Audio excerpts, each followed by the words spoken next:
L'inflation galopante, la faim qui s'étend et les emplois qui se raréfient ont ébranlé le gouvernement du Nigeria. Les habitants ne cachent plus leur colère.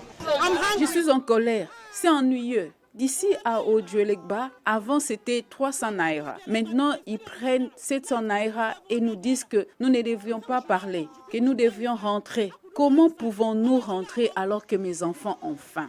Presque tous se plaignent d'une seule chose, le prix du carburant.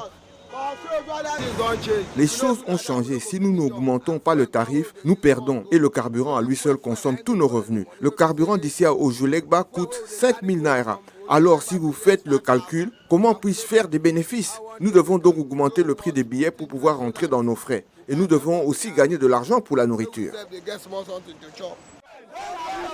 La fumée des manifestations obscurcit les espoirs des gouvernements de mettre fin aux subventions au carburant, car la stagnation de la croissance économique qui creuse des trous dans les budgets rend la vie des citoyens plus difficile.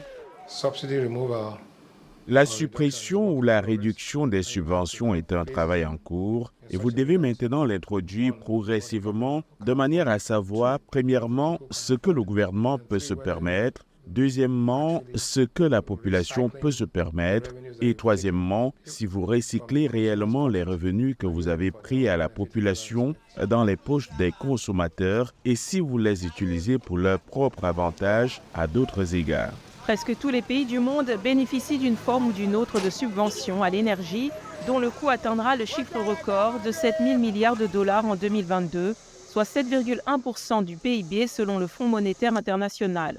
Les experts dénoncent les subventions comme étant des outils contondants qui donnent plus aux riches propriétaires de voitures qu'aux pauvres et qui sont sujettes à la corruption et néfastes pour l'environnement.